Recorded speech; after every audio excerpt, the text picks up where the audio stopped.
Friends, welcome to Tanuj kitchen. आज আমরা বানাবো পনির বাটার মশলা।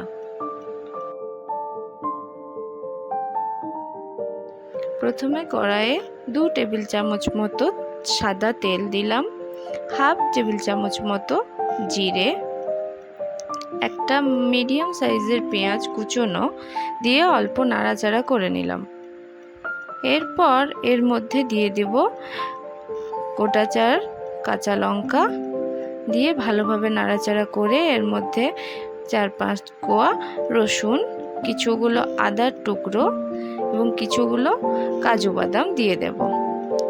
এইগুলো খুব ভালোভাবে নাড়াচাড়া করে নিয়ে এরপর এর মধ্যে দিয়ে দেব একটা মিডিয়াম সাইজের টমেটো। এবারে এগুলোকে কিছুক্ষণ 5 মিনিটের মতো ভালোভাবে নাড়াচাড়া করে নিতে হবে।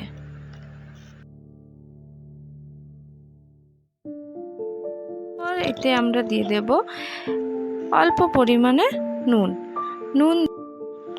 নুন দিলে এগুলো একটু ভালোভাবে সেদ্ধ হয়ে যাবে। এরপর এগুলোকে আরও 5 মিনিটের মতো নাড়াচাড়া করে নিয়ে আমরা এটিকে একটি পাত্রে তুলে কিছুক্ষণ ঠান্ডা হতে দেব। তারপর মিক্সিতে পেস্ট করে নেব। এরপর আমরা কড়াতে 2 চামচের মতো বাটার নিয়ে নেব। আমি 200 গ্রাম পনির ব্যবহার করছি।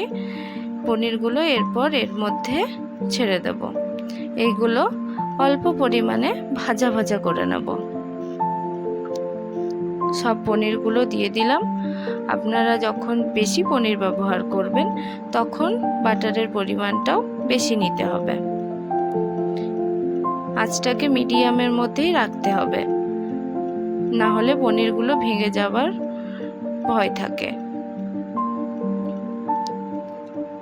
হালকা হালকা করে পনিরগুলোকে এপিট ওপিট করে ভেজে নিতে হবে। দুপাশটাই ভেজে নেব হালকা করে। আমার পনিরগুলো ভাজা হয়ে গেছে। এবারে এগুলোকে একটা পাত্রে তুলে নেব।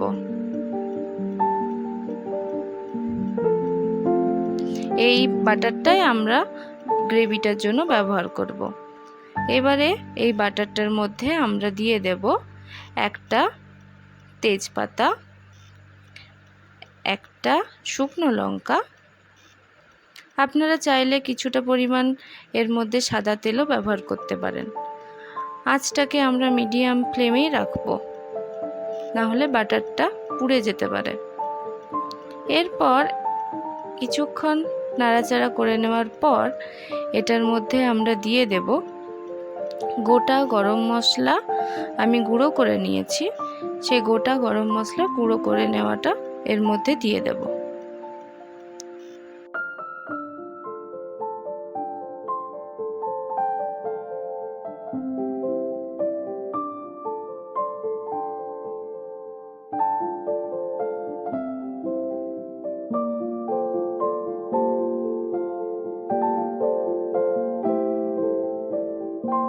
বাটারটা আমাদের খুব ভালোভাবে গরম হয়ে গেছে।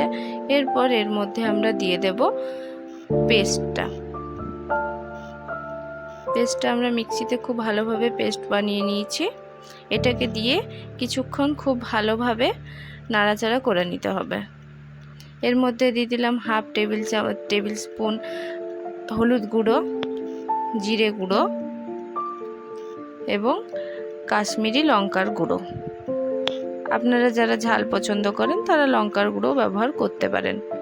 আমি যেহেতু কাঁচা লঙ্কা দিয়েছি তাই আর লঙ্কার গুঁড়ো দিচ্ছি না। এগুলোকে খুব ভালোভাবে মিশিয়ে নিতে হবে। 5 মিনিট নাড়াচাড়া করার পর এর মধ্যে সামান্য পরিমাণে জল দিলাম, যাতে মশলাটা তলায় না লেগে যায়। এগুলো ভালোভাবে কিছুক্ষণ মিডিয়াম ফ্লেমের মধ্যে কষিয়ে নিয়ে এরপর এর মধ্যে একটু বেশি পরিমাণে জল দিয়ে দেব। আপনারা যেরকম গ্রেভি চান সেই অনুযায়ী জল দেবেন। এবারে এটাকে আমরা মিডিয়াম ফ্লেমের মধ্যে কিছুক্ষণ ফুটতে দেব।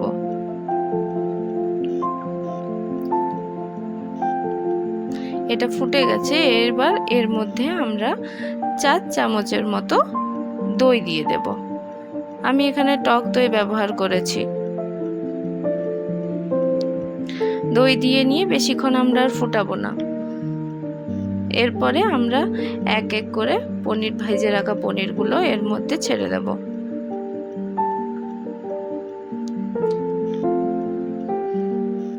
দেখুন সব পনিরগুলো আমরা এর মধ্যে দিয়ে দিয়েছি। এবারে এটা সামান্য একটু পরিমাণে ফুটে গেলে এর মধ্যে চিড়ে রাখা কাঁচা লঙ্কা দিয়ে দিলাম।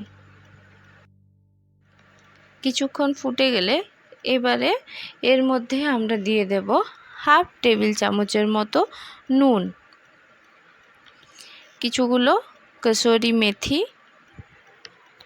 এবং সবার শেষে আমরা দেব হাফ চামচের মতো চিনি।